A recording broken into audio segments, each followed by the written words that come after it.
Halo guys, ya ketemu lagi. Ini saya bawa lagi nih pertanyaan.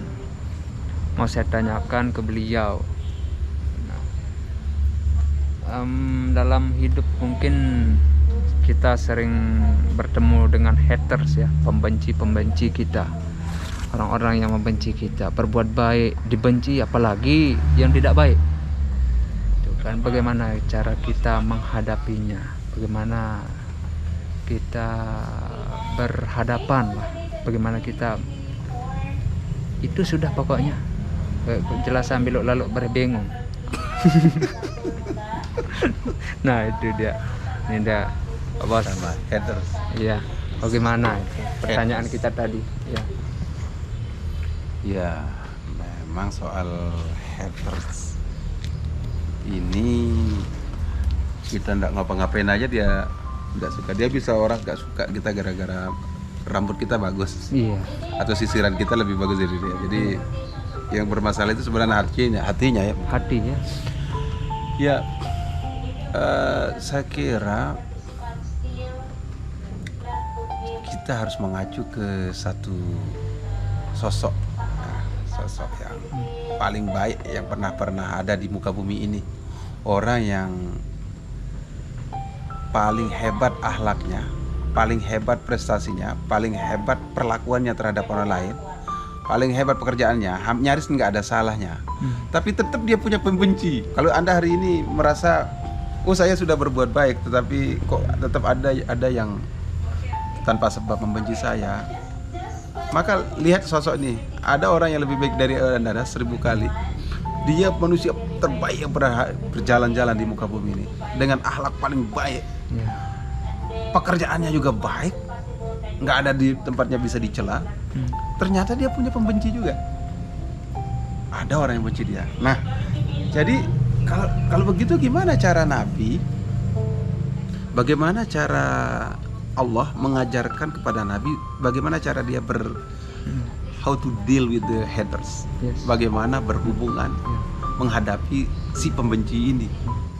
Kisah ini ya. Saya perlu menceritakan ini supaya kita tahu bagaimana kebencian itu sampai bukan hanya dalam bentuk pekerjaan samar-samar, senyum-senyum dari jauh, atau sekedar mimik muka gitu dari jauh, bukan.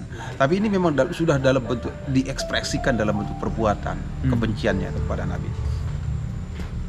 Jadi Nabi itu punya 3 putra, 4 putri. Nah, 1 putra itu lahir di Madinah, Ibrahim. Tetapi yang lainnya itu kan lahir dari Khadijah itu. Nah, di dalam tradisi Arab, seorang bapak, seorang laki-laki itu karena dia paternalistik, maka dia garis keturunannya ngikut ke bapaknya. Maka punya anak laki-laki itu sangat penting bagi orang Arab. Itu dianggap sebagai penerus keturunan. Dia yang akan membawa nama kita. Satu orang anaknya Nabi Muhammad namanya Qasim itu meninggal sebelum diangkat, sebelum bi'tsah lah, sebelum diangkat menjadi rasul. Pada saat itu semua baik-baik saja, seluruh masyarakat Arab ikut berduka, ikut bersimpati dengan meninggalnya Qasim. Nah, lalu ada anak berikutnya, anak Nabi Rasulullah setelah diangkat jadi rasul. Beliau punya anak laki-laki lagi namanya Abdullah. Nah, ketika Abdullah meninggal ini, reaksi masyarakat lain lagi loh. Kalau waktu Qasim masyarakat bersimpati. Nah, kali ini yang ketika dia Nabi pada saat itu sudah diangkat jadi rasul, sudah bisa dia menjadi rasul, dia mendakwahkan Islam. Tiba-tiba tadinya orang yang suka sama dia, yang selama ini memuji-muji dia sebagai Al-Amin, orang yang terpercaya, orang yang paling hebat perilakunya, orang yang paling baik di antara kami, dia adalah keponakan saya terbaik katanya. Tiba-tiba orang yang tadinya memuji-muji dia itu berubah jadi haters. Apa sebabnya? Kita nggak tahu. Sebabnya hanya karena Rasulullah mengajak mereka mengucapkan la ilaha illallah saja, itu saja. Nah, salah satu orang yang membenci Nabi waktu itu adalah Abu Lahab. Abu Lahab itu seperti rumah orang Sasak atau ya kebanyakan Indonesia itu biasanya kan satu pemukiman itu terdiri dari satu keluarga, satu rumpun. Makanya kalau di dalam satu kampung kita kadang-kadang tidak menemukan tembok pembatas antara rumah satu dengan rumah yang lainnya, karena bisa jadi tembok kita batasnya langsung dengan tembok yang lain nempel kan. Kemudian halaman depan kita itu adalah halaman bersama. Kalau ada sumur itu sumur bersama, kalau ada gazebo kayak ini itu akan menjadi gazebo bersama. Jadi halaman adalah ruang tengah kita bersama. Ketika itu Rasulullah SAW meninggal anaknya, beliau menangis. Istrinya juga menangis, Siti Khadijah radhiyallahu anha menangis sambil menggendong jenazah Abdullah. Ada psikologi orang, Nabi itu kan lahir dari yatim piatu. Dia nggak sempat kenal siapa bapaknya karena bapaknya meninggal ketika dia di kandungan. Dia juga tidak mengenal baik dengan ibunya karena ibunya meninggal waktu dia masih sangat kecil. Oh ya kak, saya dulu nggak korban kawin cerai saya, maka anak saya nggak boleh mengalami itu. Anak saya dulu mengalami penderitaan ini, nggak bisa sekolah tinggi, maka anak saya harus sekolah tinggi. Jadi secara manusiawi Rasulullah SAW itu punya impian, punya keinginan yang sangat kuat untuk bisa mencurahkan visi dia sebagai seorang orang tua yang baik terhadap anaknya ini, dan itu anak laki-laki. Nah, ketika anak laki-laki itu ternyata diambil oleh Allah, maka kesedihan itu bertumpuk. Artinya memang secara manusiawi Rasulullah mengalami kehilangan harapan untuk itu, harapan yang sangat besar sebagai seorang manusia. Nah, untuk itu kemudian kesedihan Rasulullah sangat tinggi, luar biasa sedih waktu itu. Anda bayangkan di posisi itu. Lalu dari sebelah tetangganya Abu Lahab itu. Abu Lahab itu adalah pamannya, saudara dari bapaknya Nabi. Mendengar tangisnya itu dan tahu kalau terjadi meninggalnya Abu. Apa yang dilakukan oleh Abu Lahab itu? Malah justru tertawa. Tidak cukup sampai di situ, dia lari keluar ke halaman itu. Halaman tengah tadi, di ruang tengah. Sambil dia berteriak, Batara Muhammad, Batara Muhammad. Terputus sudah keturunannya Muhammad tuh. Namanya nggak akan disebut lagi, nggak ada yang bawa lagi. Mati dia anaknya, laki-laki. Nggak punya anak sekarang katanya. Lalu Allah menurunkan wahyunya. Nah ini, dan wahyu ini kemudian seketika membuat Rasulullah tersenyum, bukan tenang lagi, tapi kemudian tertawa. Rasulullah tertawa. Ini seharusnya inilah formula yang kita bisa pakai oleh kita semua untuk menghadapi pembenci. Apa itu? Surat Al-Kautsar. Hanya 3 ayat saja. Inna a'tayna kal kautsar. Fasholli li rabbika wanhar. Inna syani'aka huwal abtar. Inna a'tayna kal kautsar. Al-Kautsar itu ada yang menyebutkan sebagai itu sebenarnya maksudnya dari kata katsir. Itu kenikmat, sungguh Allah telah memberikan kenikmat yang sangat banyak untukmu. Tapi ada juga yang mengatakan bahwa Al-Kautsar itu adalah nama salah satu sungai di surga yang akan diberikan kepada Rasulullah, dan Rasulullah kemudian akan membaginya juga ke umat-umatnya nanti. Karena ada janji juga Allah di situ, janji tentang Al-Kautsar itu. Jadi kami sudah memberikan nikmat yang banyak padamu dan masih akan kami berikan. Lalu ayat yang kedua, fasholli li rabbika wanhar. Maka sholatlah untuk Rabbmu dan berkorbanlah, diterjemahkan begitu anhar itu, berkorbanlah. Jadi dalam hal ini kita Rasulullah diajarkan cara berterima kasih atas nikmat-nikmat itu adalah dengan cara sholat. Jadi orang kadang-kadang merasa berat untuk sholat itu karena merasa sholat adalah kewajiban. Kalau dalam konteks ini enggak.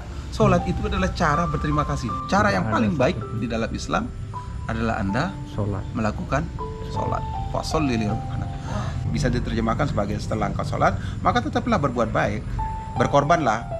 Korban itu ya mungkin kita korban perasaan, kita nggak perlu respon dia dengan berlebihan, tetap aja berbuat baik sama dia. Karena di dalam Islam sebenarnya kalau untuk orang yang berbuat buruk ke kita itu memang ada jalan untuk kita membalas. Nanti bisa dilihat tuh di surat Asyura, Musyawarah. Asyura itu surat 42 ayatnya 40. Ayat 40 nanti bisa dilihat itu. Wa jazaa'u sayyi'atin sayyi'atun mithluha. Bahwa balasan untuk perbuatan buruk itu adalah keburukan yang semisal. Jadi boleh. Boleh. Tapi ayat itu nggak berhenti di situ. Faman afa. Tapi barang siapa yang memaafkan. Nggak selesai di sana ayat juga. Wa aslaha, dan dia memperbaiki, tetap berbuat baik kan. Sudah memaafkan, tetap dia meresponsnya dengan baik, tetap dia bersikap baik ke orang itu. Maka falahu ajrun azim.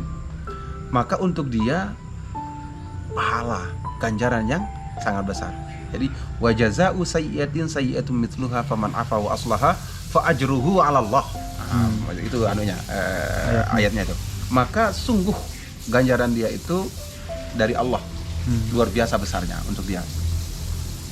Nah, jadi lalu setelah kita tetap berbuat sholat dan berbuat baik tadi, inna syani'aka huwal abtar, bahwa sungguh orang yang membencimu dialah yang terputus. Artinya bahwa kebenciannya dia terhadap kita itu hanya akan berdampak pada dirinya. Jadi kalau dia benci karena kita karena kita tidak pernah ngapa-ngapain, tapi dia benci terhadap nikmat yang ada pada kita, maka nikmat itu nanti bisa jadi dihilangkan dari dia. Jadi artinya bahwa Allah jangan hiraukan si pembenci itu. Saya yang berhadapan dengan dia, kata Allah. Makanya statement Allah itu, sungguh orang yang membencimu adalah orang yang terputus. Jadi Allah langsung maju menjadi pembela kita. Kalau kita dibenci oleh orang, tapi kita tetap berbuat baik, tetap sholat, memohon pertolongan dengan sholat, dan tetap berbuat baik tadi itu, maka Allah sendiri akan maju menjadi penolong kita. Jadi kalau melihat story lagu spirit dari Al-Kautsar itu, kita bisa menarik tips and trick bagaimana berhadapan dengan para pembenci. Tiba-tiba suatu saat di masa depan Anda tetap Anda bertemu dengan mereka yang tiba-tiba saja membenci Anda tanpa alasan. Maka yang perlu Anda lakukan adalah satu tadi itu, tetap berpikiran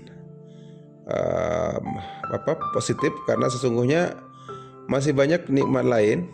Anda masih tetap bisa menikmati nikmat-nikmat Allah yang lain dibanding ketika Anda harus menghabiskan energi dan pikiran Anda untuk berfokus pada Dia. Lalu yang kedua, yakinkan pada diri Anda bahwa sesungguhnya Anda tengah ditempatkan oleh Allah dalam posisi sebagai Nabi Muhammad, dalam posisi Nabi Ibrahim.